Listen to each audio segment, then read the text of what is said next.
정봉재 정치쇼 2부 수요일마다 오는 시간 3변시대. 자, 법조인의 눈으로 대한민국의 정치사회 법조 뉴스를 들여다보는 고구려를 대표하는 백성문 변호사님. 네, 안녕하세요. 백성문 변호사입니다. 예, 그리고 신라를 대표하는 김태현 변호사님. 네, 안녕하세요. 화개장터. 네, 백제 출신 박지훈입니다. 예. 백제가 너무 좋습니다 이제는. 예. 대구 출신. 아, 출신은 백제 아니잖아요. 뭐 출신만 그런 거고 마음은 예. 다 글로 가 있습니다. 마음으로 출신이에요. 예. 마음 출신. 서동이에요. 서동용이 되네. 제가 대구에서 백제로 넘어오는 과정의 얘기를 들었거든요. 네. 급격히 넘어왔어요. 급격히. 근데 무척 오래된 줄 알았더니 최근이더만. 급격히 넘어왔다니까. 네, 그 얘기 듣고 제가 뭐 참고로 뭐 원하신다면 제가 뭐 과거의 누구야? 저 박지훈 변호사의 발언들을 제가 다 말씀드리겠습니다. 그래서 그렇게 급격히 넘어왔다는 얘기를 듣고 제가 그럼 그 전에 갖고 있었던 정체성은 도대체 뭐야? 아니 근데 그거는 제가 말씀드리잖아요. 과거의 발언들. 저는 뭐 정치 성향이 있는 것도 아니고 정치인도 아닐 뿐더러 많은 사람들이 이번 국정농단을 겪으면서 많이 넘어왔어요. 그 사람 중에 일부라고 생각하시면 돼요. 이번 국정농단 와중에 넘어왔어요? 그렇죠, 당연하죠. 이게 나라냐? 이런 생각을 하면서 이게 아니라고 생각하면서 TK 쪽에서도 많이 이게 나라냐 그러면서 난 날았다 그러고 날았다. 그래서 저쪽 이쪽으로 날았다 이래 돼버렸습니다. 급격하게. 네. 네. 자, 김정희님 팟캐스트로 듣다가 처음으로 본방사수예요. 개콘보다 더 우스운 한국 정치 언제쯤 국민 기대에 부응할까요? 봉도사님 국회 재입성하지 마시고 방송으로 국민의 정치 감각 업 해주세요. 감사합니다. 어쩜 제 마음이 이렇게 아주 어제 그 뉴스에 따라서 정확하게 말씀해 주셨을까. 뉴스에서는 뭐 정치인 복권 안 된다. 그래서 내가 막 박수를 치고 막 떼굴떼굴 굴렀어요. 좋아갖고. 자, 김기옥 변호사님. 박 변호사님 저번 주는 머리가 겸손하더니 오늘은 거만해 주셨네. 방송하셨나 봐요. 아침에 저번 주에 미사일 때문에 그 방송이 취소됐고요. 오늘은 2개 하고 왔습니다. 예. 네. 알겠습니다. 자, 최경환 의원님. 네. 검찰 출소하면서 9시 56분 검찰 조사에 성실이면서 저의 억울함을 소명하겠다. 이분은 법조인은 아니죠. 네. 이분은 검찰에 들어가본 경험이 있나요? 그 전에는 제가 알 거 거의 없을걸요. 경제통이죠. 그러니까 계속 말만 있었지 제대로 된 뭐 수사나 조사를 받아본 적은 없는 것 같고 제대로 들어가셨나? 네, 이번에는 처음입니다. 굉장히 많이 떨렸던 것 같아요. 처음. 왜냐하면 이 11월달에 처음에 이제 국정원 특활비가 뭐 청와대 상납 듣다가 나오면서 쓱 최경환 의원한테 1억이 갔다는 얘기가 기사가 떴잖아요. 그렇죠. 그걸 보자마자 최경환 의원이 이게 사실이면 내가 동대구역에서 할복하겠다 그랬어요. 근데 갑자기 그 얘기하고 나서 이현수 기조실장하고 이병기 전 국정원장이 1억 줬는데 또 이현수 기조실장이 내가 혼자 준 게 아니고 누구 한 명 데리고 갔는데 이병기 원장은 아유 이현수 실장은 저거 배달사고 사람이 아니에요. 그리고 또 보니까 문서에도 있네요 이름이. 그러니까 이제 사실 굉장히 불리한 상황이 됐어요. 그래서 검찰이 나와라 그 얘기를 하니까 최경환이 처음에 그랬죠. 이거 지금 우리 당에서 특검으로 진행하려고 하니까 그때까지 수사하면 안 된다. 이건 정치보복이다. 근데 자유한국당 내에서 홍준표 대표가 이번 건 빼고 최경환 의원까지 가고 다른 거 가지고 특검하자고 한 거예요. 이제 사실 최경환 의원이 이제 갈 데가 없죠. 그런 상황에 사실 어제 저는 진짜 나올 줄 알았거든요. 원래 어제였잖아요. 어제였는데 그 예산안 그 본회의 표결에 지도부에서 참여해달라고 했다는데 사실 뭐 참여할 이유도 별로 없었고 지도부도 별말 없었습니다. 근데 최경환 의원이 제가 보기에 지금 굉장히 당황하는 것 같아요. 사실 이런 조사를 받아본 적도 없고 지금 증거관계가 너무 불리하게 돌아가고 여론도 등을 돌렸고 거기서 더 심한 거 본인의 당도 등을 돌렸습니다. 홍준표 대표가 어제 그랬잖아요. 자연소멸주. 검찰이 자연소멸시키고 있다고. 그러니까 홍준표 대표는 지금 최경환 의원이 혐의가 있다고 거의 확신하는 것 같아요. 그리고 어찌 보면 사실 손 안 대고 코 푸는 형태가 될 수도 있으니까. 근데 둘이 친할 수 있는 조건인데. 그러니까요. 송환종 1억. 둘 다 1억 아니고. 네, 그래서 김태현 빵 터졌어. 하여튼 모든 여건. 야, 그래서 대단하십니다. 시간을 좀 벌어서 불체포 특권이라도 활용해 보려고 그랬는데 방탄국회도 안 한다 그러고 거기다 회기도 얼마 안 남았잖아요. 12월 8일까지니까 그렇죠. 버텨봐야 의미도 없고 그래서 결국 어쩔 수 없이 나오긴 했는데 사실 오늘 조사가 최경환 의원은 정말 쉽지 않을 겁니다. 본인의 미래를 아는 거 아닌가. 얼굴이 헬쑥해졌어요. 사실은 조사 받는다는 게 사실 힘든 일이거든요. 변호사도 받기 힘들지만 전에 헬쑥해졌다며요. 근데. 많이 헬쑥해졌고. 박지훈 변호사님. 박 변호사가 더 헬쑥해졌어요. 아니 일단은 뇌물죄거든요. 이거는. 그렇죠. 뇌물죄가 딱 떨어지는 게 뭐냐면 특활비 예산 증액을 부탁을 하면서 1억을 갖다 주면서 그 특활비에서 빼서 1억 갖다 준 거예요. 예. 그리고 증거는 지금 확실해요. 이병기, 이현숙, 부하 직원까지 예. 모두 빼고 받고 나갈 방법이 없습니다. 그럼 10년 이상 아니에요? 그래서 특가법 그렇죠. 적용되면 10년 예, 이상입니다. 특가법상에. 저는 이 사건 오늘 최경환 의원은 새벽 정도 긴급 체포될 가능성도 있지 않을까 생각도 들어요. 심경의 변화가 있어. 아니 지금 뭐 얼굴이 예. 불안할 수도 있거든요. 괜히 보내줬다가는 그래서 검찰에서 판단할 수도 있겠지만 심지나 이런 걸 봤을 때 뭐 좀 불안하다 싶으면 뭐 혐의상은 거의 확실한 것 같고요. 영장은 사전청 영장을 내는 것보다는 긴급 체포를 통해서 새벽 정도에도 가능하지 않을까 생각이 듭니다. 저요? 네. 저는 긴급 체포는 안 할 것 같아요. 왜냐면은 지난번에 왜 누구죠? 저기 전병훈 의원 보좌관이 예. 그 출두해서 긴급 체포하고 그다음에 구속영장 친 거 이 절차상에 문제가 있다 그래가지고 구속영장 풀어줬잖아요. 네. 그 전례가 있으니까 검찰은 괜한 일만 시비거리를 만들지 않을 거예요. 그래서 오늘 아마 새벽은 돌려보낼 거고 예. 그리고 이제 본회의가 끝나지 않았습니까? 예. 그렇기 때문에 검찰 입장에서 보면 연말까지는 부담스럽지 않게 체포 구속 동의안 상관없이 그냥 영장을 칠 수 있다고요. 그래서 아마 사전 구속영장의 단계로 가겠죠. 검찰 입장에서 보면 지금 아마 이 법원의 흐름들이 구속영장에 대해서 예전만큼 발부를 좀 안 해주는 추세로 그렇죠. 바뀐 건 맞아요. 예. 발부해줘도 풀어주고. 네, 그렇다고 하더라도 검찰이 이 사안을 안 칠 수는 없을 거예요. 아마 전병헌 전 수석도 재청구의 형태로 갈 거고 LG 때문에. 예, 법원에서 기각될 땐 기각되더라도 그리고 최경환 의원도 아마 구속영장을 치는 단계로 갈 겁니다. 실제 발부는 뭐 법원에서 손에 공을 넘기더라도요. 최경환 의원이 어렵게 됐죠. 그러니까 앞서 이제 백성호 변호사도 지적을 했듯이 국회의원들이 특히 현역 배지들이 여야를 막론하고 검찰에 들어갈 때 우리 같은 일반인보다 자신 있어 하는 건 단 하나입니다. 내 뒤엔 당이 있어 이거거든요.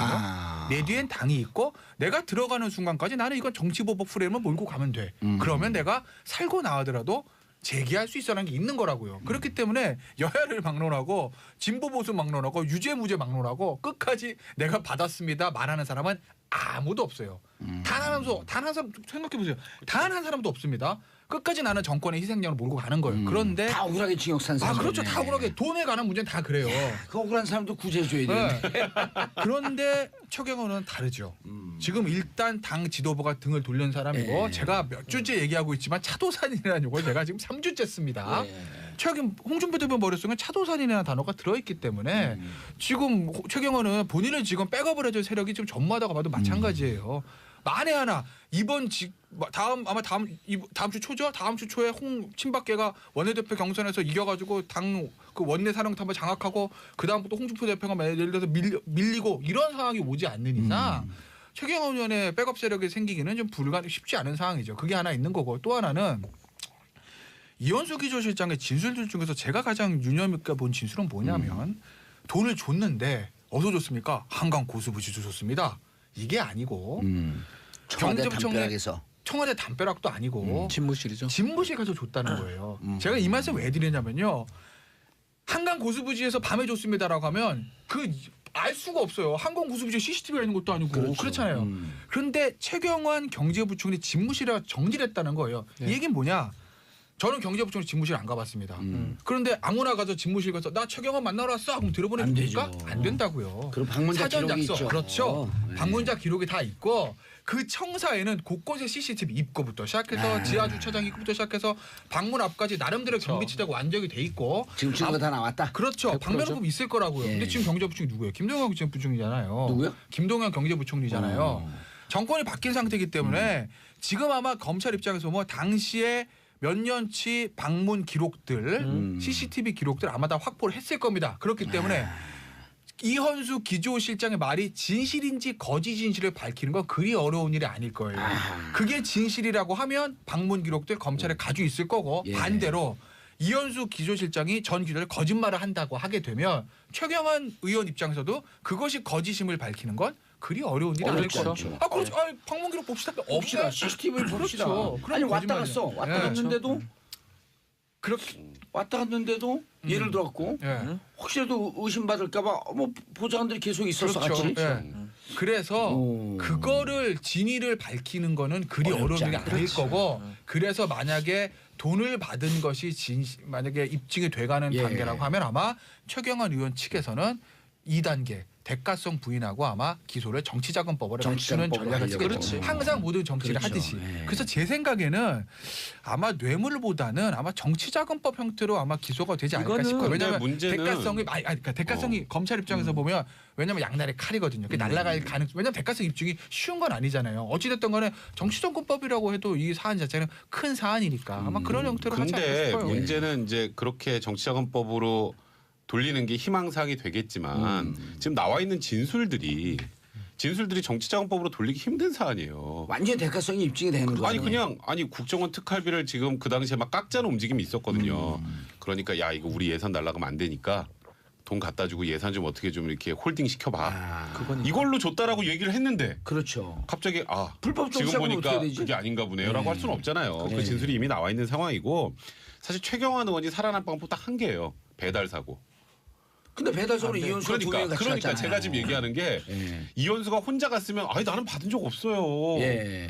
아니 뭐 이현수 혼자 와서 얘기만 하다 갔는데 그걸 내가 어떻게 알아? 이럴 수 있는데 이게 같이 간 국정원- 사람까지 있잖아요. 국정원 직원들이기 때문에 나중에 상황을 대비해 갖고 같이 간단 자신들끼리 말이에요. 네. 보험을 들어놓는 그렇죠. 거예요. 그러니까 이게 그래서 빼도 박도 못하는 상황이 된 거예요. 조금 전에 김태현 변호사가 추가했던 그 집무실이라는 게 거의 카운터 퍼치고 그렇죠. 그 전에 나와 있는 진술들하고 이거하고 딱 결합이 되면 이거는 어떻게 나옵니까? 그래서 이 사건 조사 길지 않아요. 또 얘기를 하지만 최경환 의원은 아마 조사가 빨리 끝날 거예요. 예. 우리 뇌물죄에서 시간, 장소, 방법을 객관적으로 공소한 기재를 하기 위해서 항상 장소가 또 애매해요. 예. 예전에 홍 대표 사건도 마찬가지, 홍준표 대표도 마찬가지로 윤승모가 여기 줬다 그러다가 주차장에 줬다 그러다가 장소가 헷갈리는데 이거는 예. 시간, 장소, 결제 시간 다 맡았고요. 사람 막 딱 둘이 들어가 있고 이러기 때문에 이거는 사람부터 방법까지 뭐 100% 확실합니다. 이거 더 조사할 것도 없어요. 공소장 쓰기가 너무 쉬워요. 이거는. 공소장이 뭐 아예 써져 있는 기고 뭐 정치자금법을 갈 가능성도 그거는 변호인의 전략인 거, 전략인 거고 전략. 뇌물죄로 보이고요. 그렇기 때문에 조사는 아마 제 생각인데요. 자정 전에 끝납니다. 끝난다고 봐야 되고 그 만약 안 이후에 끝나면? 안 끝나면 제가 그거 모르죠. 그걸 제가 어떻게 책임져고 그래 끝나고 열람 조사 시간은 많이 길릴 수 예. 있죠. 근데 문제는 이제 최경환 의원이 조사받는 과정에서 많이 낙담을 한다 그러면 정말 신병 확보 차원에서 긴급 체포라도 해야 되는 거고요. 그게 아니라면 돌려보내겠죠. 근데 제가 봤을 땐 자정에는 안 끝나요. 왜냐하면 이거 문제가 아니라 지금 어제 이제 제가 좀 어제 그 최경환 다른 얘기들도 나왔잖아요. 네. 뭐 LIG 손보를 뭐 KB에서 인수하는데 어째 됐네 뭘 아직 언론 보도니까 그에 대해서 네. 진위 여부까지는 알 수는 없으나 만약에 검찰이 그런 것들까지도 조사한다고 하게 되면 그러면 조사는 더 길어질 수 있죠. 시간은. 왜냐하면 지금 그러니까 그 최경환 의원에 대해서 검찰이 확실한 이력 갖고만 지금 그렇죠. 그 조사를 하지만 롯데도 있잖아요. 그 뒤에 참 사실- 무궁무진하잖아요. 사실 작년에 롯데로 시작했어요.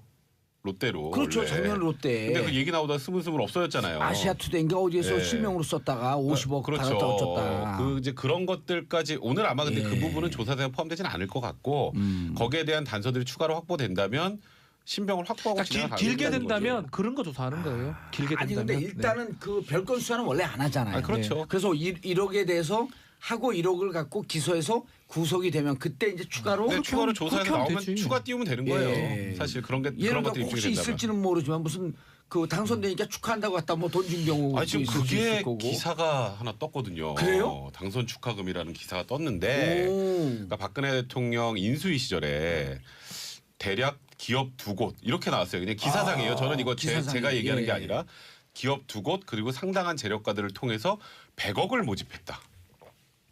한두 푼이 아니라 100억이에요. 야. 100억을 모집했는데 그걸 이제 현금화하기 쉽고 뭐 추적 어려운 무기명 채권 형태로 받았고 그래서 그거를 어허. 돈 세탁을 거쳐서 굉장히 구체적입니다. 예. 홍콩에 있는 외국계 은행에 이제 돈 세탁을 해서 뭔가 넣어놓고 잡아떼는 건데 그럼. 넣어놓고 이제 근데 이렇게 해놨는데 왜 문제가 생겼지? 왜 이게 드러나지? 이런 생각할 수 있잖아요. 예. 그걸 나누는 과정에서 친박계 내부에 분란이 있었다. 이제 그게 이제 그 이후로도 어느 정도 사용이 됐다라는 정황도 있고 이제 그 기사상으로는 제가 자꾸 강조합니다. 그 기사상으로는 예. 그 외국계 기사에 은행의 따르면. 네 기사에 따르면 예. 외국계 은행의 임원도 그게 맞다라는 얘기를 했다. 이게 언론 보도의 내용이에요. 왜 웃어요? 아니 재밌죠? 저는 이 얘기가 이게 사실 뭐 주간인 신문에 나온 네, 거잖아요. 그렇죠. 뭐 일간지가 예. 나와 주간지 저는 예. 이 주간지 못 봤는데 제가 왜 웃었냐면 친박계 내분에 나누는데 분란이 생겼다. 예. 이 부분이 제가 뭐 그러고도 남을 사람들 아닌가요? 아니 어이가 없어. 아까 이 진위가 틀렸다. 기사가 뭐, 틀렸다는 게 못 아니고. 받았어요? 왜 그러세요? 친박도 아니에요. 아니, 분란 아니에요? 혹시 분란을 만든 거 아니야? 안 줘가지고. 그거 받았으면 제가 지금 이러고 있겠으면 배지 달았지. 힘도 없는 사람한테 자꾸. 그거 받았으면. 아니 그거 받아도 경선에 떨어진 사람 안 돼요. 아, 그거 받았으면 경선 안 떨어진다니까요. 실세란 얘긴데. 어? 그거 나눌 수 있는 직위 정도 됐으면 그렇지. 비례대표지. 그냥 바로 꽂았을 텐데. 그렇죠. 예. 그거 받는 정도 사람이면 바로 비례대표 좋지 뭐. 그래서 거기에 제가 조금만 더 추가하면 제가 왜 구체적이라 그러냐면 이걸 진두지휘한 게 친박계 핵심 둘. 아하. 숫자도 딱 떨어져요. 둘. 그리고 그다음에 정윤회 문건 나올 때 우리 십상시란 표현 썼잖아요. 예. 문고리 3방을 포함한 십상시. 십상시 중에 1인. 어? 그 세 명이 모금 활동을 주도했다. 여기까지가 기사예요. 야. 저는 그 이니셜 누군지는 안 나왔죠. 네, 누군지는 안 나왔어요. 저는 이렇게. 그냥 촉은 그 촉은 기사가 왔어요? 누구를 얘기하는 건지 촉은 왔는데 네, 저는 느낌. 근거가 없으니까 말을 할 수가 없네요. 아니 하면 근데 안 되죠. 얘기가 무척 구체적이고 네. 정치권에서 도는 정도의 얘기로 저 정도면 이런 사람들이 가능성이 있겠네라고 쫙 빨려 들어가잖아요. 아니, 그러니까 예를 들어서 친박계에서 돈을 받았다. 이 정도로 이렇게 그냥 두루뭉술한 게 아니라 그 중에 둘. 십상시 중에 한 명. 홍콩계 기업도 은행. 둘. 홍콩계 외국계 은행. 나누다가 분쟁. 나누다가 분쟁. 그거는 뭐 일상사니까. 그러니까요. 야 이것도 사실이면 이것도 엄청나게 커요. 아 롯데도 크고요. 왜 줬대요? 그렇죠. 홍콩계 은행에서요? 홍콩계 은행이 왜 줘요? 홍콩계 은행이 돈을 맡겨놨지. 세타 왔다고. 홍콩계 은행이 왜 당선 축하금을 줘요? 맡겨둔 거죠. 맡겨놨다. 예. 9675님 와 선변시대 60을 바라보는 아줌마가 들어도 풍성한 해석이 항상 자민하게 듣습니다. 60을 바라보는 아줌마가 들어도 60을 바라보는 아저씨가 진행해도 맞잖아요. 예, 그렇죠. 예. 자 55분 40초 멘트하고 이게 뭐야 벼락하네. 아 이건 안내구나. 4분 남았습니다. 네, 샵 1035 단문 50원 장문 100원 문자 보내주시기 바라겠습니다. 자 다음 이슈 MB 청와대 인사 첫 소환. MB 최측근 김태호 전 청와대 대외전략비서관이 대외전략비 나 자꾸만 외교안보라 그래. 대외전략비서관. 네. 그러니까 사실 김태호 청와대 대외전략비서관이 이제 소환이 됐다는 건 다음 단계가 MB다라는 뜻이거든요. 이게 왜냐하면 김관진 이제 전 장관이 예. 이제 사이버 사령부 댓글 작업을 하는 과정에서 이제 그런 얘기 있었잖아요. 뭐 우리 편 사람을 좀 뽑아라. 그다음에 연좌 얘기도 나오고 뭐 예. 호남 사람을 배제해라. 뭐 진보 인사 빼라. 뭐 이런 내용들. 그게 이제 김관진 장관으로부터 이명박 전 대통령까지 이제 건너가는 연결고리가 예. 이제 김태호 전 청와대 대외전략비서관이었다라는 게 이제 지금까지 나와 있는 내용이었는데 어제 18시간 조사를 받았죠. 예. 근데 이제 김태호 대외전략비서관 같은 경우에는 MB의 소년 책사라고 불렸습니다. 지금 나이가 50밖에 안 돼요. 오. 근데 2004년 서울시장 할 때부터 그 당시에부터 이제 대외 안보 분야와 그럼 관련돼서 30대 중후반이었었는데요. 네, 그러니까 소년 책사. 오. 그래서 그렇게 길게 동안 이명박 전 대통령을 보좌해 왔고 예. 그리고 저번 정권의 인수위 시절부터 뭐 사실 대외 안보 문제나 모든 문제를 거의 총괄하다시피 했기 때문에 그러니까 이번 문제에서도 가장 핵심 연결고리다. 그래서 이 연결고리가 뚫리면 그럼 이명박 전 대통령까지 조사가 이루어질 수 있다라는 게 일단 일반적인 시각이었는데 예. 일단 어제 18시간을 조사받고 나오는데 김태호 비서관의 표정이 그렇게 나쁘진 않았어요. 아니에요. 나빠 보였어요. 저는. 그 생각이 나름이에요. 아니 무조건 나쁘다 그러지 말고. 아니요. 그 무조건 아니고. 그러니까 표정을 가지고 싸워. 표정이 그닥 제가 약간 이거 그냥 제 느낌만 얘기하는 거. 예. 그닥 나빠 보이지 않았는데 일단 검찰에서는 자신감을 가지고 있다고 하니까 만약에 김태호 비서관에게 영장을 청구해서 영장이 발부된다 하면 그러면 그다음에 이명박 전 게임 대통령. 끝이죠. 아니 게임 끝이라고 하긴 그런 게 김관진 전 그럼요. 장관이 적부심에서 풀려났잖아요. 예. 풀려나는 과정에서도 이게 인관빈도 풀려났고. 인관비도 풀려나면서 범죄 혐의에 소명할 내용들이 많다. 아직까지 명확하게 입증이 안 된다는 예. 취지였거든요. 근데 여기가 입증이 제대로 안 됐으면 메뉴까지 올라가기 힘들죠. 그러니까 김관진 전 장관, 그다음에 김태호 비서관 이 관련해서 좀 더 단단하게 조사가 이루어져서 정말 빼도 박도 못한 상황이 된다면 그 다음 단계가 이명박 전 대통령이라고 봐야죠. 얼굴이 저는 또 느끼기 나름인데 억지로 웃는 듯한 느낌이 들었거든요. 그리고 관상. 19시간 18시간 조사받고 그렇게 편안할 수 없어요. 편안한 척하는 것 같아요. 아. 그리고 그 모습을 외부에 보여주고 싶어 하는 거고 그렇기 때문에 검찰에서도 이제 뭐 얘기를 하는 것 같고요. 그러니까 저는 반대로 생각하고요. 오히려 김관진, 임관빈이 나왔는 게 이명박 MB 대통령 입장에서는 더 안 좋은 것 같아요. 왜요? 진짜 수순대로 가려고 했는데 바로 그냥 김태호를 부른 거거든요. 검찰 입장에서는 오히려 이명박 대통령의 소환 시기가 더 빨라질 가능성이 저는 있지 않을까.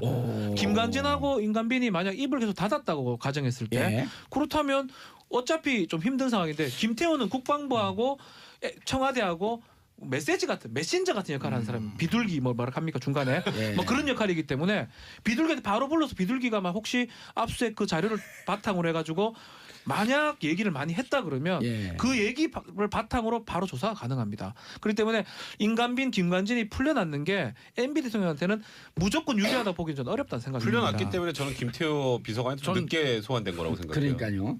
그렇게 보는데 통상적으로. 네. 저는 박 변호사는 전혀 반대예요. 그러니까 예. 저는 백 변호사 의견에 좀 동의하는 편이죠. 그러니까 왜냐하면 이게 라인이잖아요. 그러니까 보고 라인이 김관진, 김태호, 이명박 이렇게 되는 거라고 존칭 빼고 합니다. 만약에 김관진 전 장관 예를 들면 추명호, 최윤수, 우병우에서 최윤수가 나갔으니까 우병우의 영장이 뭐 제동에 걸렸다라고 할 때 예. 그만해요? 네. 3부에 할게요. 네. 3부에 갑시다. 셀프로 막 3부. 끊어버리네. 아 여기 다 보길래. 자, 3부에. 광고 듣고 3부 돌아오겠습니다. 채널을 고정하셔서. 정치쇼 3부 들어가겠습니다. 자, 지금 여러분들께서는 대한민국 최고의 변호사 바로 밑에 있는 분들. 그게 어디요? 바로 밑 그러니까, 바로 밑 바로 정도면 밑이었죠. 저는 사실은 대한민국 최고 변호사가 누군지 몰라. 근데. 기본보다 모한 변호사입니다. 솔직히 말씀. 모한 변호사? 예, 저는 뭐 중간 기본보다 모한 변호사? 못한 변호사입니다. 평범한 변호사입니다. 자, 예. 고구려 대표는 백성문 변호사, 신랄 대표는 박지훈 변호사, 그다음 화개장터 김태훈 변호사님 함께하고 계신데 바꿨어요 둘이? 아, 그랬어요? 화개장터 됐어요? 귀순했어요? 저는 일관성 있어요. 김태훈 변호사님도 넘어오세요. 저는 일관성 있어요. 저는. 지금 말하는 거 보면 많이 바뀐 것 같기도 한데. 아니 일관성을 살아요. 넘어오면 변호사가 바뀌어야 돼. 이 역할을 해야 되거든. 아, 거기 한 명 뽑으면 되지. 누가 합니까 이 역할을 누가 아니, 욕 이한석, 먹으면서 이한석. 야, 저게 이제 저 역할을 할 수 있는 정준길 변호사 이런 분들 몇 명 없는 것 같은데. 그죠? 아, 정준길 변호사는 예. 이 방송을 듣고 있을 것 같았고 예. 이런 얘기 하면 안 되지만 예. 내공이 여기보다 떨어지잖아요. 맞습니다. 예. 감사합니다. 할렐루야. 땡큐 베리 마치. 자, 아까 어디까지 자체 중단에 얘기했죠? 자체 자체 중단. 중단. 셀프 중단. 우리 기억도 못해. 자, 5분 기다리시면 다시 시작합니다. 예. 어쨌든 어디까지 하던가요, 제가? 그러니까 그러니까 김관진, 김태호, 이명박 요 라인이라는 거예요. 그러니까 네. 하나 예를 들어드리면 추명호, 최윤수. 최윤수, 우병우 요 라인이었잖아요. 예. 국정원 예. 비서부가. 그런데 중간에 최윤수가 샥 영장이 기각되면서 우병우까지 어떻게 해야 되지? 칼이 못 가는 거 아니야라고 했는데 그때 반론이 뭐였냐면 무슨 소리야? 추명호에서 우병우를 직보한 거기 때문에 어차피 최윤수는 빠져 있었으니까 괜찮아라는 이제 반론들이 있어요. 그런데 이 사이버는요. 김관진, 이명박 요 직보가 아닙니다. 이건 네. 검찰도 인정을 하는 거예요. 검찰도 김태호 전 비서관이 존칭 다 빼고 김태호가 중간에서 메신저를 했다는 거 아니겠습니까? 그러니까 김관진, 김태호, 이명박이라고요. 확실히 라인이. 근데 김관진 전 장관이 이미 구속영장이 발부됐다가 구속정부에 나왔는데 그 이유가 죄가 안 되는 것 같은 걸 이거잖아요. 그거 어찌 됐건. 쉽게 말하면. 그러니까 그래 쉽게 말하면 그래서 거기서 브레이크가 걸렸기 때문에 김관진 전 장관을 확실히 뚫어내지 않는 이상 김태호 전 비서관 뚫기가 쉽지 않고 그게 못 뚫으면 MB까지 가기도 굉장히 척척 저는 조금 반대로 예. 요 문무일 총장의 얘기가 조금 주목을 해야 됩니다. 올해 안에 수사를 끝낸다. 누가 봐도라도 올해 안에 수사 끝낼 수가 없어요. 그 끝낸다는 거는 사실은 상징적 의미인 거예요. 그 얘기는 저는 이렇게 봅니다. 이 사건 국정농 사건의 마지막은 어쩌면 우리가 아는 그 사람입니다. 경제가 막 어렵다. MB 전 대통령이죠. 그러니까 이 문무일 총장의 어떤 메시지가 올해 안에 아니면 내년 초까지만 해가지고 끝낼 수 있다라는 그런 메시지고 그걸 하기 위해서 김태호를 불렀는 게 아닌가. 그리고 김태호가 이 19시간 18시간 조사를 받으면서 빠져나갈 가능성도 있지만 얘기했을 가능성이 좀 높다고 생각이 들거든요. 얘기를 했다고 하면 그거는 바로 이제 MB 대통령의 소환하고 연관이 되지 않을까. 저는 그래서 뭐 연말이라든지 늦어도 연초에 포털에 했을 가능성이 있지 않을까 자, 생각이 이런 듭니다. 보도가 있어요. 그 김관진 전 장관이 검찰 조사에서 우리 편 뽑으라는 MB 지시 인정했다는 보도 직후에 네. MB와 김태효가 휴대전화 문자 기록 주고받았다는 네, 기록을 어제 확보했다. 네 어제 이제 모 그 종편에 예. 뉴스에 단독으로 이제 보도가 된 내용이었는데 이제 김관진 전 장관 이제 조사받고 예. 그다음에 이제 이명박 전 대통령이 뭐 바레인인가로 출국을 했잖아요. 예. 그래가지고 그때 이제 뭐 청와대 출국하기 직전. 그 청와대 청원에도 뭐 출국 금지해야 된다 뭐 이런 것도 청와대 청원 많이 가고 그랬잖아요. 예. 이명박 전 대통령 수사해야 된다 그러면서.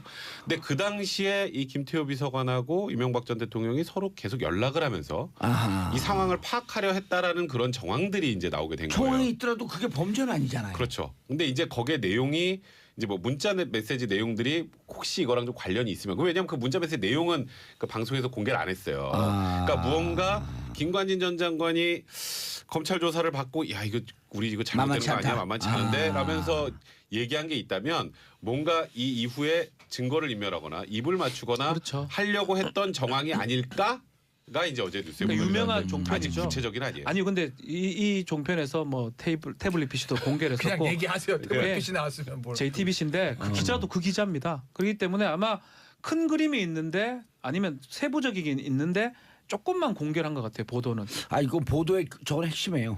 잼만 탁 날려보거든요. 그래갖고 네. 이제 부인을 하면은 제대로 빵 그렇죠. 터뜨리고. 태블릿 때 딱 그랬잖아요. 예. 태블릿 똑같아요. 지금도 그 아니, 기자가 보도의 그 회사입니다. 축이에요. 그 방송국이기 때문에 저는 더 많은 것을 취재했지 않을까 생각이 듭니다. 그런데 보통 이게 압수수색 영장 들어가면요, 그 통신 기록 주고받은 것만 있지 내용은 안 나오잖아요. 그 내용 안 핸드폰에서 압수수색해갖고 포렌식으로 살렸을 때만 내용이 나오잖아요. 그렇죠.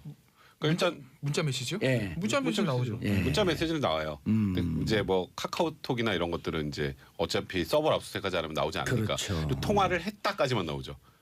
몇 월 며칠 몇 시에 몇 분간 통화를 했다가 나오지 무슨 말 했는지 모릅니다. 왜냐하면 도감청 설비가 없기 때문에 우리나라에서는. 네.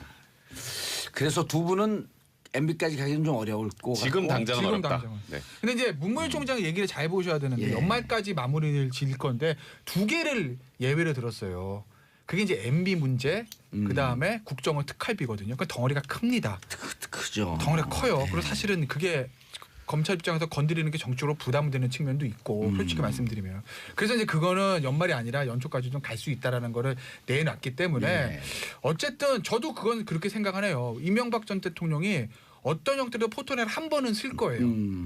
서서 그냥 집에 보낼 수도 있고 뭐 진짜 사법 처리할 수도 있고 뭐 영장을 칠 수도 있고 불구속 기소할 수도 있는데 어쨌든 한 번은 쓰긴 쓸 건데 지금 당장 하기에는 아직까지 숙성이 덜 됐다는 거죠. 연결되지 그래서 않았어요. 시간은 좀 꼭지 걸릴 갔다 거예요. 하기에는 시간이 좀 네. 걸린다. 그런데 아마 이건 있을 거예요. 검찰도 그렇고 현 집권 청와대도 그렇고 예. 이걸 장기적으로 끌고 가는 게 여러 가지로 부담입니다.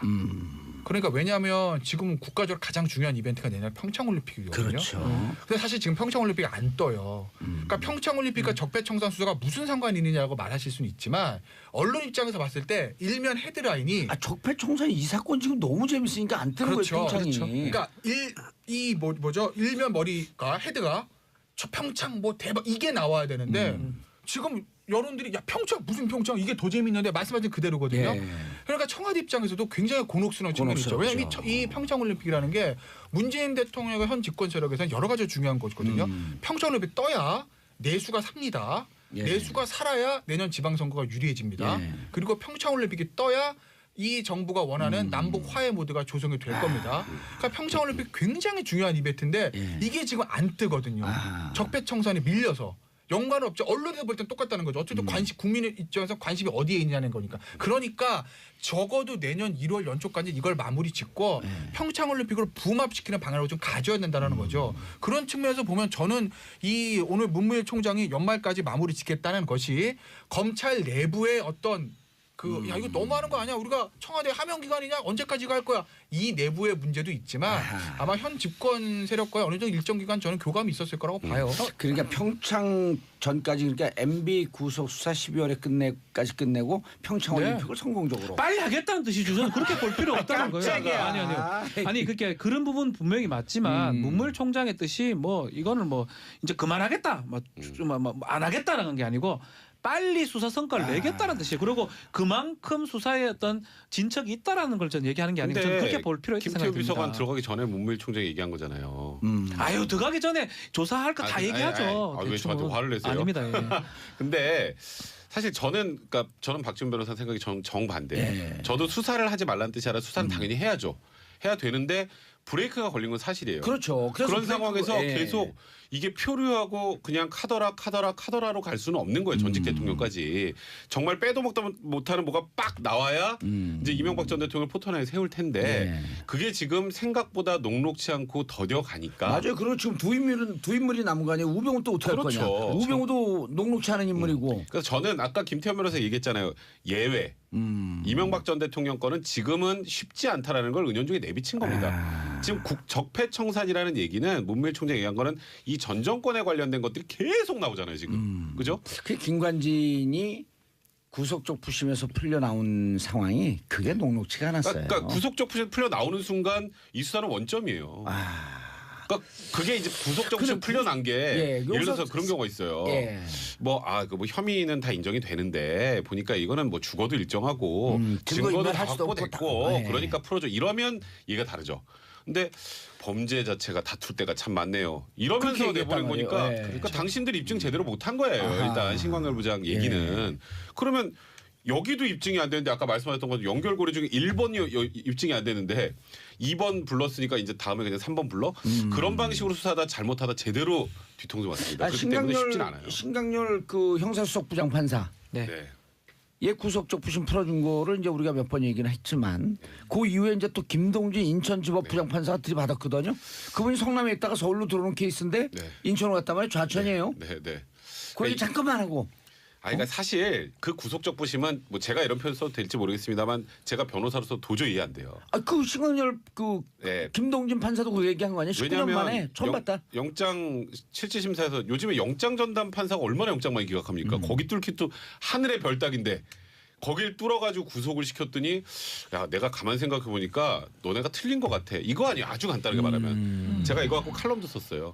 제목이 어느 판사의 팀킬입니다. 팀킬. 팀킬. 그러니까 판사의 판단을 그렇게 뒤집는 경우는 구속적 부심은 없어요. 예. 그러니까 무언가 뭐 그 사이에 안 하던 자백을 했다거나 사정 변경. 예, 아니면 뭐 피해자가 있는 범죄라면 피해자랑 합의를 했다거나 구속이 불필요한 상황이 구속 적부심 때 생겨야 돼요. 근데 그게 하나도 없는데 풀어줬으니까 그건 잘못됐는데 하여튼 풀려났으니까 이제 참 수사 자체가 어려워진 거죠. 김동진 부장판사가 그 문제 제기했잖아요. 그건 네. 어떻게 보세요? 그거 정치적 입장 표명이다? 이런 부분인 거죠. 그러니까 저는 누구죠?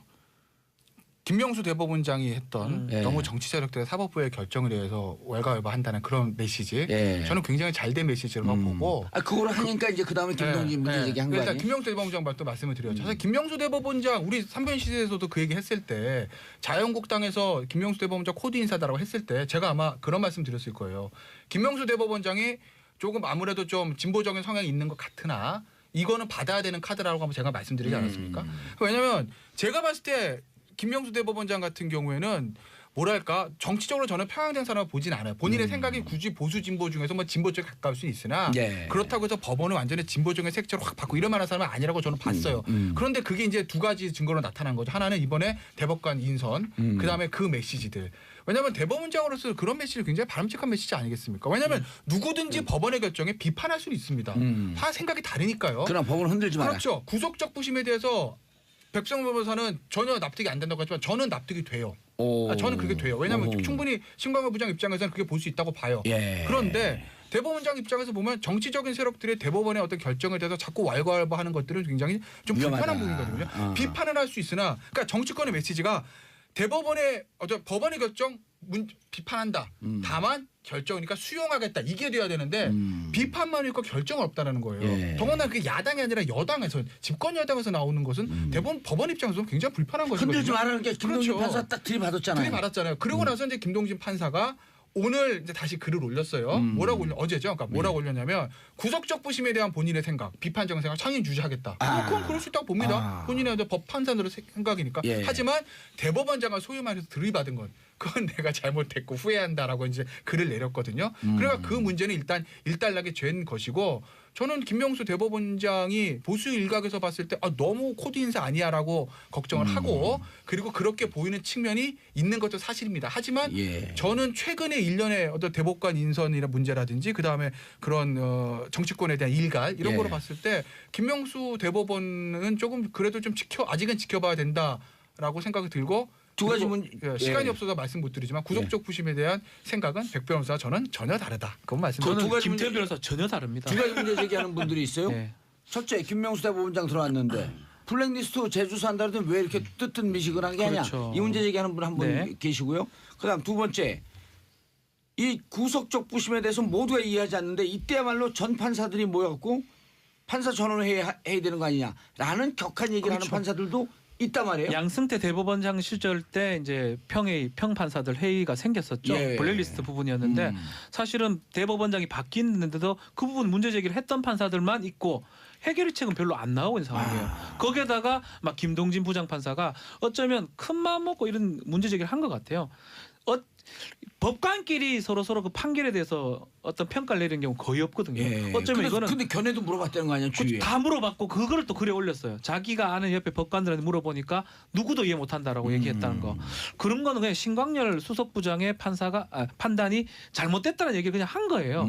막 그렇기 때문에 이 자체가 저는 의미가 또 있다고 생각이 들고 예. 글쎄요 뭐 김동진 부장 말 저는 한 번쯤은 뭐 좀 귀담아 들을 수 있는 부분이 아닌가 생각이 듭니다. 그러니까 얘기해도 돼요? 예, 해요. 하세요. 그러니까 구속적 부심에 대해서 좀 지난 얘기긴 한데 구속적 부심에 대해서 저도 석방되는 경우 많이 못 봤습니다. 저도 제가 영장을 기각시킨 적은 맞지만 구속적 부심을 풀려나게 한 적 한 번도 없어요. 변호사 하면서 쉽지 않습니다. 그렇죠. 그건 저도 알아요. 청구 그런데- 자체를 안 하죠 거의. 그런데 백 변호사가 얘기한 것처럼 굉장히 이례적인 건 맞으나 그리고 김동진 부장판사에서 19년 동안 처음 봤을 수도 있으나 형사소송법 어디에도 구속적 부심에 대해서 석방하면 안 된다는 규정은 없어요. 범죄를 보는 시각들 그러니까 신광열 전 부장과 누구죠? 영장법원장 강부영 판사가 이 사건을 보는 시각이 달랐던 겁니다. 신광열 전 부장 입장에서 보면 이 사건을 어떻게 본 거냐면 이 사건은 무죄가 될 만한 사안이거나 만약에 유죄라고 하더라도 실형이 아니라 집행유예로 석방될 사안이라 본 거죠. 죄 자체를. 그렇게 보고 풀어준 겁니다. 불구속 수사가 그렇죠. 재판의 원칙이니까. 그러니까 그 기록을 보지 못한 우리들로서는 그 재판 기록을 그것에 대해서 비판할 수는 있습니다. 하지만 신광열 전 부장판사의 판단이 무조건 잘못됐다. 그렇게 볼 수는 없는 거예요. 왜냐하면 자 보세요. 1심, 2심, 3심 우리나라 3심 제도입니다. 1심에서 무죄가 된 게 2심에서 유죄가 될 수도 있고 그 반대로가 나올 수도 있어요. 그러니까 그 죄의 성립과 양형에 대해서 강부영 판사하고 신광열 부장 생각은 전혀 다를 수 있는 거예요. 그리고 그것이 기소됐을 때 1심, 2심, 3심 얼마든지 유무죄는 바뀔 수 있습니다. 저도 어떻게 되는지 결과는 몰라요. 네. 그렇기 때문에 신광열 부장이 알겠습니다. 무조건 예. 잘못했다라고 지금 뭐 하는 지금 건 말씀을 이해하는데 1심, 2심, 3심 결정 바뀔 수 있죠. 저도 알아요 그거. 근데 지금 구속적 부심도 지금 김태현 변호사 말씀하셨던 것처럼 영장 전담 판사의 판단이 틀리면 바꿀 수 있습니다. 법 규정상으로는. 근데 법 그게 규정상으로. 중요한 게 아니라 법원 내부 기준이 있잖아요. 그러니까 원래 그래서 내가 그게 궁금한 보세요. 거야. 그러니까 영장이 발부가 됐어요. 예. 영장이 발부가 되면 구속적 부심을 몇 % 정도 신청하는지 아세요? 한 7% 정도 신청합니다. 오. 100명 중에 7명이 구속적 부심 신청해요. 예. 그 중에 한 10%가 적부심으로 풀려 나옵니다. 15% 통계는 10에서 2015%. 15%. 근데 그 정도 풀려 나오는 사람들이 예. 전부 다 사정 변경으로 풀려나는 거예요. 그리고 법원 내부 기준은 영장 전담 판사가 인정한 범죄 혐의를 다투는 게 아니라 예. 그 당시에 구속이 필요한 사유가 있었는지는 영장 전담 판사가 판단하는 그 시점에 한 번. 구속적 부심이 한번 더 판단하는데 지금 보니까 그때랑은 이런 게 바뀌었으니까 풀어줘야겠구나 해서 풀어주는 걸로 내부적으로 기준을 만든 게 구속적 부심이기 때문에 그러니까 김태현 변호사 말한 거 맞아요. 1심 법원 항소심 가면 유죄가 무죄가 되기도 하고 대법원 가면 또 받기도 하잖아요. 근데 이 구속적 부심은 그런 경우가 없다는 거예요. 알겠습니다. 자, 구속적 부심에 대해서 우리가 몇 번 얘기를 했기 때문에 이 정도로 했고 오늘 구속적 부심 신청하는 게 7%, 이 중에 15%면은 전체 구속건의 1%가 사정 맞아요. 변경으로 나왔다. 네. 그러니까 그 7%는 이래저래 이 정도면 하긴 사정 해. 변경이 있다고 생각해서 가는 건데 이게 알겠습니다. 피해자가 없는 범죄인데 피해자가 합의 의무를 어떻게 사정 변경으로 들어요? 형사소송법 어디에도 구속적 부심이라는 것 취지 자체가 예. 구속적 부심이 불법 또는 부당한 경우에 대한 사후 판단이거든요. 근데 이런 거 본 적 일종의- 있어요, 없어요? 전 없어요. 그건 네. 맞아요. 그러니까 영장 발부에 대해서 항고가 안 되기 때문에 구속적 항고심 부심을 통해서 성격이에요. 피의자가 맞아요. 한 번 더 다투라는 건데. 알겠습니다. 자, 다음 이슈. 신현희 강남구청장 1년 구형? 네. 22일 선고? 아마 크리스마스 전인데? 구형이 세지요. 이 이제 명예훼손이에요. 공직선거법상의 명예훼손죄인데 명예훼손. 허위 사실 유포죄죠. 예. 예. 근데 뭐 빨갱이로 썼었나요? 댓글을 문재인 뭐, 공산주의자. 뭐 그런 썼었는데 세월호 책임은 문재인에게 있다. 이런 걸 썼죠. 이게 SNS에. 구형이 1년을 했다는 거는 최소한 집행유예까지 생각하고 있는 게 아닌가 생각이 됩니다.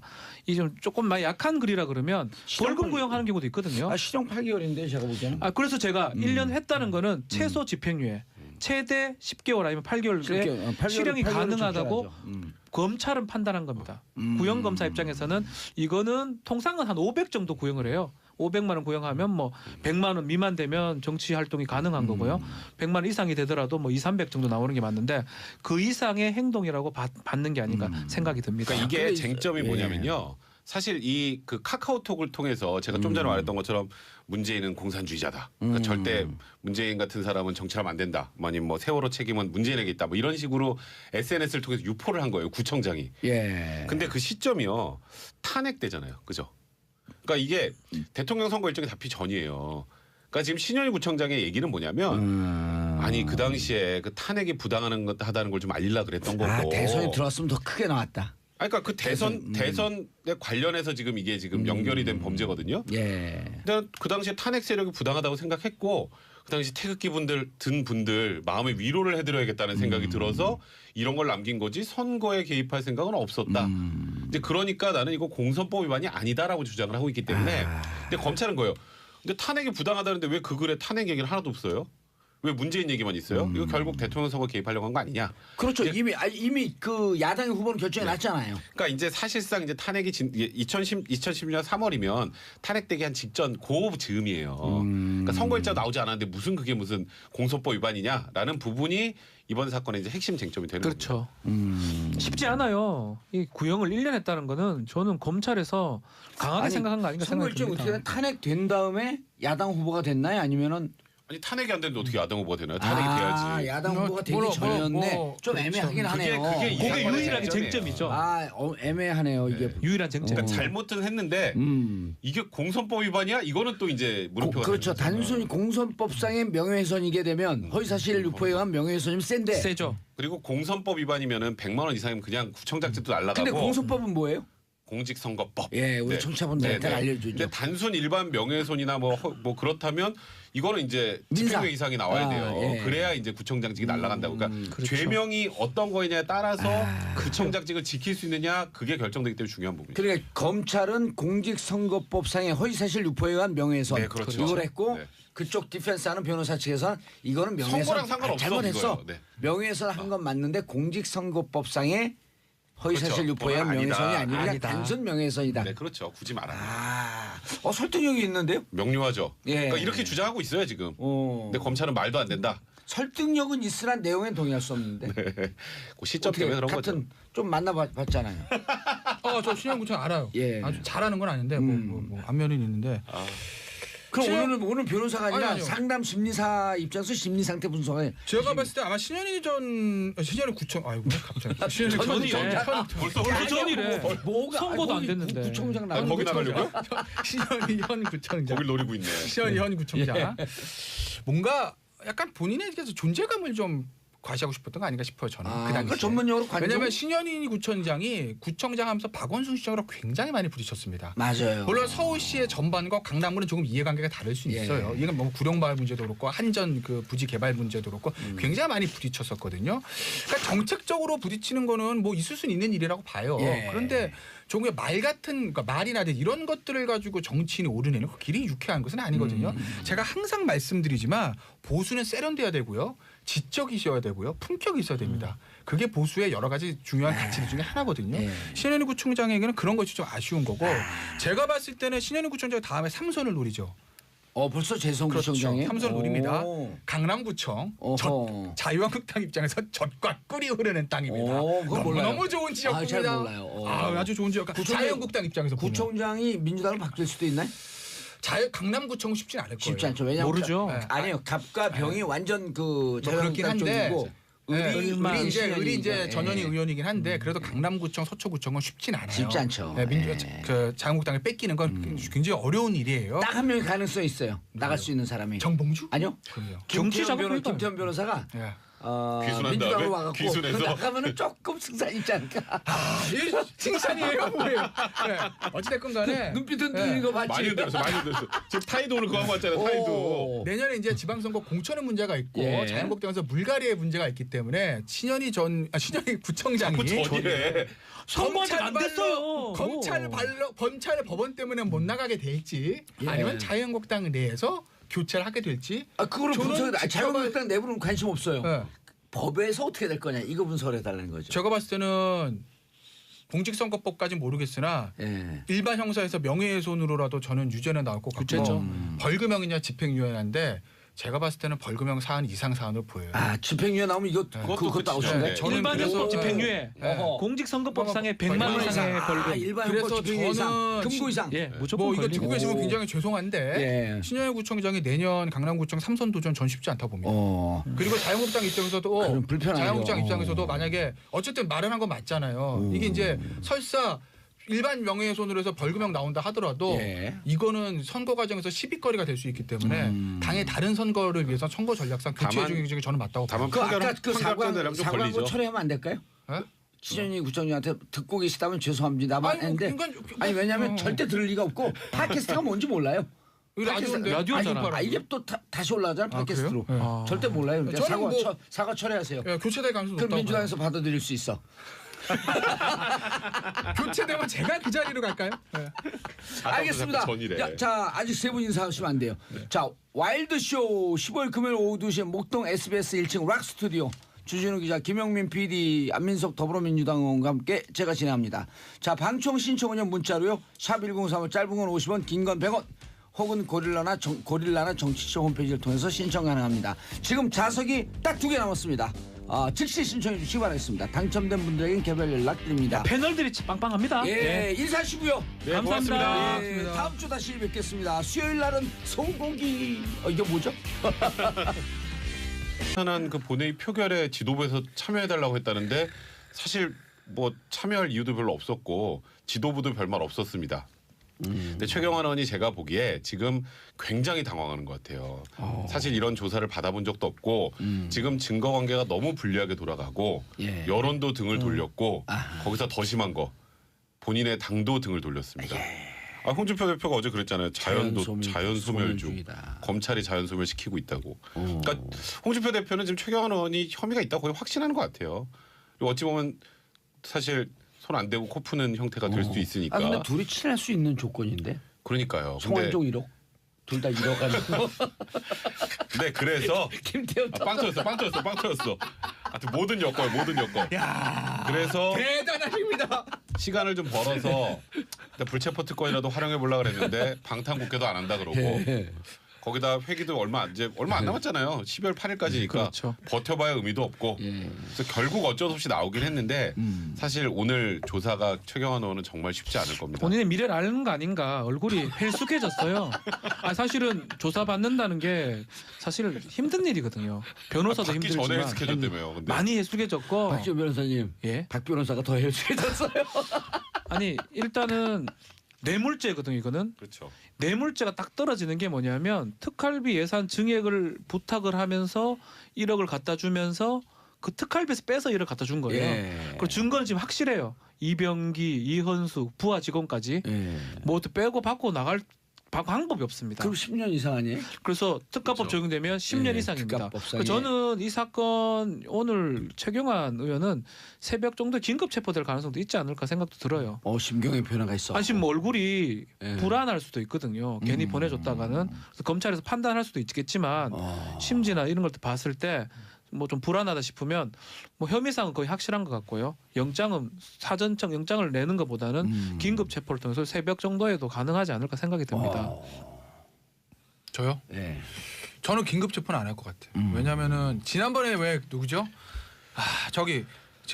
전병훈 의원 보좌관이 예. 그 출두해서 긴급 체포하고 그다음에 구속영장 친 거 이 절차상에 문제가 있다 그래가지고 구속 좀 풀어줬잖아요. 네. 그 전례가 있으니까 검찰은 괜한 일만 시비거리를 만들지 않을 거예요. 그래서 오늘 아마 새벽은 돌려보낼 거고 예. 그리고 이제 본회의가 끝나지 않았습니까? 예. 그렇기 때문에 검찰 입장에서 보면 연말까지는 부담스럽지 않게 체포 구속 뭐 동의안 상관없이 그냥 영장을 칠 수 있다고요. 그래서 아마 사전 구속영장의 단계로 가겠죠. 검찰 입장에서 보면 지금 아마 이 법원의 흐름들이 구속영장에 대해서 예전만큼 발부를 좀 안 해주는 추세로 그렇죠. 바뀐 건 맞아요. 예. 발부해줘도 풀어주고. 네, 그렇다고 하더라도 검찰이 이 사안을 안 칠 수는 없을 거예요. 아마 전병헌 전 수석도 재청구의 형태로 갈 거고 LG 때문에. 예, 법원에서 기각될 땐 기각되더라도 그리고 최경환 의원도 아마 구속영장을 치는 단계로 갈 겁니다. 실제 발부는 뭐 법원에서 손에 공을 남기더라도요. 저기 최경환 의원이 어렵게 됐죠. 그러니까 앞서 이제 백성호 변호사도 지적을 했듯이 국회의원들이 특히 현역 배지들이 여야를 막론하고 검찰에 들어갈 때 우리 같은 일반인보다 자신이 있어야 하는 건 단 하나입니다. 내 뒤엔 당이 있어 이거거든요. 내 뒤엔 당이 있고 내가 들어가는 순간까지 나는 이건 정치보복 프레임을 몰고 가면 돼. 그러면 내가 살고 나가더라도 제기할 수 있어라는 게 있는 거라고요. 그렇기 때문에 여야를 막론하고 진보 보수 막론하고 라고 할 수는 없잖아요. 그 진술이 이미 나와 있는 상황이고 사실 최경환 의원이 살아날 방법 딱 한 개예요. 배달 사고. 근데 배달소는 이현수가 두 명이 같이 그러니까 갔잖아요. 제가 지금 얘기하는 게 이현수가 혼자 갔으면 아니 나는 받은 적 없어요. 예. 아니 뭐 이현수 혼자 와서 얘기만 하다 갔는데 그걸 내가 어떻게 알아? 이럴 수 있는데 이게 같이 간 사람까지 있잖아요. 국정원 직원들이기 때문에 나중에 상황을 대비해 갖고 같이 간단 자신들끼리 말이에요. 네. 보험을 들어놓는 그렇죠. 거예요. 그러니까 이게 그래서 빼도 박도 못하는 상황이 된 거예요. 조금 전에 김태현 변호사가 추가했던 그 집무실이라는 게 거의 카운터 퍼치고 그렇죠. 그 전에 나와 있는 진술들하고 이거하고 딱 결합이 되면 이거는 어떻게 나옵니까? 그래서 이 사건 조사 길지 않아요. 또 얘기를 하지만 최경환 의원은 아마 조사가 빨리 끝날 거예요. 예. 우리 뇌물죄에서 시간, 장소, 방법을 객관적으로 공소한 기재를 하기 위해서 항상 장소가 또 애매해요. 예전에 홍 대표 사건도 마찬가지, 홍준표 대표도 마찬가지로 윤승모가 여기 줬다 그러다가 주차장에 줬다 그러다가 장소가 헷갈리는데 이거는 시간, 장소, 결제 시간 다 맡았고요. 사람 막 딱 둘이 들어가 있고. 이러기 때문에 이거는 사람부터 방법까지 뭐 100% 확실합니다. 이거 더 조사할 것도 없어요. 공소장 쓰기가 너무 쉬워요. 공소장이 뭐 아예 써져 있는 기고 뭐 정치자금법을 갈 가능성도 그거는 변호인의 전략인 전략인 거고 뇌물죄로 보이고요. 그렇기 때문에 조사는 아마 제 생각인데요. 자정 전에 끝납니다. 끝난다고 봐야 되고 그 이후에 안 끝나면 제가 그거 모르죠. 그걸 제가 어떻게 책임제가 그래 끝나고 열람 조사 시간은 많이 길릴 수 있죠. 근데 문제는 이제 최경환 의원이 조사받는 과정에서 많이 낙담을 한다 그러면 정말 신병 확보 차원에서 긴급 체포라도 해야 되는 거고요. 그게 아니라면 돌려보내겠죠. 제가 봤을 땐 자정에는 안 끝나요. 왜냐하면 이거 문제가 아니라 지금 어제 이제 제가 좀 어제 그 최경환 다른 얘기들도 나왔잖아요. 뭐 LIG 손보를 뭐 KB에서 인수하는데 어째 됐네. 뭘 아직 언론 보도니까 그에 대해서 진위 여부까지는 알 수는 없으나 만약에 검찰이 그런 것들까지도 조사한다고 하게 되면 그러면 조사는 더 길어질 수 있죠. 시간은. 왜냐하면 지금 그 최경환 의원에 대해서 검찰이 확실한 이력 갖고만 지금 그렇죠. 그 조사를 하지만 롯데도 있잖아요. 그 뒤에 참 사실 무궁무진하잖아요. 사실 작년에 롯데로 시작했어요. 롯데로. 그렇죠. 원래. 작년 롯데. 근데 그 얘기 나오다 스물스물 없어졌잖아요. 아시아투데이인가 어디에서 실명으로 썼다가 50억 받았다고 줬다. 그 이제 그런 것들까지 오늘 아마 근데 그 부분은 조사대에 포함되지는 않을 것 같고 거기에 대한 단서들이 추가로 확보된다면 신병을 확보하고 진행을 길게 된다면 그런 거 조사하는 거예요. 길게 된다면. 아니 근데 일단은 그 별건 수사는 원래 안 하잖아요. 그렇죠. 그래서 1억에 대해서 하고 1억을 갖고 기소해서 구속이 되면 그때 이제 추가로 추가로 조사해서 하면 나오면 되지. 추가 띄우면 되는 거예요. 사실 그런 예를 것들이 들어 입증이 혹시 된다면. 있을지는 모르지만 무슨 그 당선되니까 축하한다고 했다 뭐 돈 준 경우 지금 있을 수 그게 있을 거고. 기사가 하나 떴거든요. 그래요? 당선 축하금이라는 기사가 떴는데 그러니까 박근혜 대통령 인수위 시절에 대략 기업 2곳 이렇게 나왔어요. 그냥 기사상이에요. 저는 이거 제가 얘기하는 게 아니라 기업 2곳 그리고 상당한 재력가들을 통해서 100억을 모집했다. 한두 푼이 아니라 100억이에요. 100억을 모집했는데 그걸 이제 현금화하기 쉽고 뭐 추적어는 무기명 채권 형태로 받았고 그래서 그거를 돈 세탁을 거쳐서 굉장히 구체적입니다. 홍콩에 있는 외국계 은행에 이제 돈 세탁을 해서 넣어놓고 뭔가 잘못되는 건데 그럼 넣어놓고 이제 근데 이렇게 해놨는데 왜 문제가 생겼지? 왜 이게 드러나지? 이런 생각할 수 있잖아요. 그걸 나누는 과정에서 친박계 내부에 분란이 있었다. 정봉주의 정치쇼 2부 수요일마다 오는 시간 3변시대. 자, 법조인의 눈으로 대한민국의 정치사회 법조 뉴스를 들여다보는 고구려를 대표하는 백성문 변호사님. 네, 안녕하세요. 백성문 변호사입니다. 예, 그리고 신라를 대표하는 김태현 변호사님. 네, 안녕하세요. 화개장터 네, 백제 출신 박지훈입니다. 예. 백제가 너무 좋습니다 이제는. 예. 대구 출신 아, 출신은 백제 아니잖아. 뭐 출신만 그런 거고 마음은 예. 다 글로 가 있습니다. 마음으로 백제가 출신이에요. 있어요. 마음 예. 출신. 서동이에요. 제가- 서동요 예전에. 제가 대구에서 백제로 넘어오는 과정의 얘기를 들었거든요. 예. 급격히 넘어왔어요. 근데 급격히. 무척 오래된 줄 알았더니 최근이더만. 아, 급격히 넘어왔다니까. 네, 그 얘기 듣고 백발 제가 넘었어요. 뭐 참고로 뭐 원하신다면 제가 뭐 아니, 그래서 과거의 저기 예. 누구야? 저 박지훈. 박지훈 변호사의 발언들을 제가 다 예. 말씀드리겠습니다. 아니 그래서 그렇게 급격히 넘어왔다는 얘기를 듣고 제가 그럼 그 전에 갖고 있었던 정체성은 도대체 뭐야? 아니 근데 그거는 제가 말씀드리잖아요. 과거의 발언들. 저는 뭐 정치 성향이 있는 것도 아니고 정치인도 아닐 뿐더러 예. 많은 사람들이 이번 국정농단을 겪으면서 많이 넘어왔어요. 그 사람 중에 일부라고 생각하시면 돼요. 아 이번 국정농단 와중에 넘어왔어요? 그렇죠, 당연하죠. 오. 이게 나라냐 이런 생각을 하면서 이게 아니라고 생각하면서 TK 쪽에서도 많이 이게 이제 나라냐 그러면서 난 날았다 그러고. 날았다. 그래서 저쪽 이쪽으로 날았다 이래 돼 버렸습니다. 급격하게. 네. 예. 자 김정희님 팟캐스트로 듣다가 처음으로 본방 사수해요. 개콘보다 더 우스운 한국 정치 언제쯤 국민 기대에 부응할까요? 봉도사님 국회 재입성하지 마시고 방송으로 국민의 정치 감각 업 해주세요. 감사합니다. 어쩜 제 마음이 이렇게 아주 어제 그 뉴스에 따라서 쫙 정확하게 말씀해 주셨을까? 뉴스에서는 뭐 정치인 복권 안 된다. 그래서 내가 막 박수를 치고 막 떼굴떼굴 굴렀어요. 좋아갖고. 자 김기옥 변호사님, 박 변호사님 저번 주는 머리가 겸손하더니 오늘은 거만해 주셨네. 크크 방송하셨나 봐. 아침에 저번 주에 미사일 때문에 예. 그 방송이 취소됐고요. 다 취소됐고. 오늘은 2개 하고 왔습니다. 예. 네. 알겠습니다. 자 최경환 의원님. 네. 검찰 출석하면서 9시 56분 검찰 조사에 성실임해서 저희 억울함을 소명하겠다. 이분은 법조인은 아니죠. 네. 이분은 검찰에 들어가본 경험이 있나요? 그 전에는 제가 할 거의 거 없죠. 없을걸요. 경제통이죠. 그러니까 계속 말만 있었지 아하. 제대로 된 뭐 수사나 조사를 받아본 적은 없는 것 같고 아하. 제대로 이번에도 들어가셨나? 네, 이번에 이번에는 처음입니다. 굉장히 많이 떨렸던 것 같아요. 예. 처음이에요, 처음. 왜냐하면 11월달에 처음에 이제 국정원 특활비가 뭐 청와대 상납됐다가 나오면서 예. 쓱 최경환 의원한테 1억이 갔다는 얘기가 기사가 떴잖아요. 그렇죠. 그걸 보자마자 최경환 의원이 이게 사실이면 내가 동대구역에서 할복하겠다 그랬어요. 근데 갑자기 그 얘기하고 나서 이현수 기조실장하고 이병기 전 국정원장이 1억 줬는데 또 이현수 기조실장이 내가 혼자 준 게 아니고 누구 한 명 데리고 갔는데 예. 이병기 원장은 아유 이현수 실장은 저 배달 사람 사람 아니에요. 그리고 또 보니까 문서에도 있네요 이름이. 그러니까 이제 사실 굉장히 불리한 상황이 됐어요. 그래서 검찰이 나와라 그 얘기를 하니까 최경환이 처음에 그랬죠. 이거 지금 우리 당에서 특검으로 진행하려고 하니까 그때까지 수사하면 안 된다. 이건 정치 보복이다. 근데 자유한국당 내에서 홍준표 대표가 이번 건 빼고 최경환 의원까지 가고 다른 거 가지고 특검하자고 한 거예요. 이제 사실 최경환 의원이 이제 갈 데가 없죠. 아. 그런 상황에 사실 어제 저는 진짜 나올 줄 알았거든요. 원래 어제였잖아요. 예. 어제였는데 그 예상 유죄무죄 막론하고 끝까지 내가 받았습니다 말하는 사람은 아무도 없어요. 단 한 사람 생각해 보세요. 단 한 사람도 없습니다. 끝까지 나는 정권의 희생양을 몰고 가는 거예요. 그런데 다 억울하게 징역 산 사람. 그렇죠. 다 억울하게 돈에 관한 문제는 다 그래요. 그 억울한 사람도 구제해줘야 되는데. 네. 그런데 최경환은 다르죠. 지금 일단 당 지도부가 등을 돌린 사람이고 예. 제가 몇 주째 얘기하고 있지만 차도산이라는 용어를 제가 지금 3주째 씁니다. 예. 최근 홍준표 대표 머릿속에 차도산이라는 단어가 들어있기 때문에 지금 최경환은 본인을 지금 백업을 해줄 세력이 지금 전무하다고 봐도 마찬가지예요. 만에 하나 다음 주 초죠? 다음 주 초에 친박계가 원내대표 경선에서 이겨가지고 당 그 원내 사령탑을 장악하고 그 다음부터 홍준표 대표가 예를 들어서 밀리고 이런 상황이 오지 않는 이상 최경환 의원의 백업 세력이 생기기는 좀 쉽지 않은 상황이죠. 그게 하나 있는 거고 또 하나는 이현수 기조실장의 진술들 중에서 제가 가장 유념 있게 본 진술은 뭐냐면 돈을 줬는데 어디서 줬습니까? 한강 고수부지 줬습니다. 이게 아니고 청와대 경제부총리 담벼락에서. 청와대 담벼락도 아니고 집무실이죠. 집무실 가서 줬다는 거예요. 제가 이 말씀 왜 드리냐면요.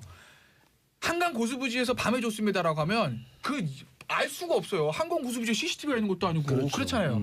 그런데 최경환 경제부총리 집무실에 정지했다는 거예요. 네. 이 얘기는 뭐냐? 저는 경제부총리 집무실 안 가봤습니다. 그런데 아무나 가서 집무실 가서 나 최경환 만나러 왔어. 그럼 들어보내줍니까? 되죠. 안 된다고요. 그럼 방문자 사전 기록이 약속 있죠. 그렇죠. 네. 방문자 기록이 다 있고 그 청사에는 곳곳에 CCTV 입구부터 시작해서 지하 주차장 입구부터 시작해서 방문 앞까지 나름대로 경비 치자고 안정이 돼 있고 지금 증거 다 나왔다. 그렇죠. 100%죠. 방면호급 있을 거라고요. 예. 근데 지금 경제부총리 누구예요? 김동연 경제부총리잖아요. 누구요? 김동연 경제부총리잖아요. 정권이 바뀐 상태이기 때문에 지금 아마 검찰 입장에서 보면 당시에 몇 년치 방문 기록들, CCTV 기록들 아마 다 확보를 했을 겁니다. 그렇기 때문에 이현수 기조실장의 말이 진실인지 거짓 진실을 밝히는 건 그리 어려운 일이 아닐 거예요. 그게 진실이라고 하면 방문 기록들 검찰에 가지고 있을 거고 예. 반대로 이현수 기조실장이 전 기자를 거짓말을 한다고 하게 되면 최경환 의원 입장에서도 그것이 거짓임을 밝히는 건 그리 어려운 일이 아닐 어렵죠. 거죠. 아 그렇죠. 아, 방문 기록 봅시다. 봅시다. CCTV 봅시다. 그렇죠. 그럼 아니 왔다 거짓말이에요. 갔어. 왔다 예. 갔는데도 그렇게 왔다 갔는데도 예를 들어갖고 예. 혹시라도 의심받을까봐 뭐 보좌관들이 계속 있어서 그렇죠. 같이. 예. 그래서 오. 그거를 진위를 밝히는 거는 그리 어렵지 어려운 일이 않아. 아닐 거고 그래서 만약에 돈을 받은 것이 만약에 입증이 돼가는 예. 단계라고 하면 아마 최경환 의원 측에서는 2단계 대가성 부인하고 아마 기소를 정치자금법으로 맞추는 정치자금법으로 전략을 하려고. 쓰겠죠. 그렇지. 항상 모든 정치를 그렇죠. 하듯이. 예. 그래서 제 생각에는 아마 뇌물보다는 아마 정치자금법 형태로 아마 기소가 되지 않을까 이거는 싶어요. 왜냐하면 근데 문제는- 대가성이 그러니까 대가성이 검찰 입장에서 보면 왜냐하면 양날의 칼이거든요. 그게 날아갈 가능. 왜냐하면 대가성 입증이 쉬운 건 아니잖아요. 어찌됐든 간에 정치정권법이라고 해도 이 사안 자체는 큰 사안이니까 아마 그런 형태로 하지 않을까 근데 싶어요. 문제는 이제 그렇게 정치자금법으로 돌리는 게 희망사항이 되겠지만 지금 나와 있는 진술들이 정치자금법으로 돌리기 힘든 사안이에요. 완전 대가성이 입증이 되는 거예요. 아니 그냥 국정원 특활비를 지금 그 당시에 막 깎자는 움직임이 있었거든요.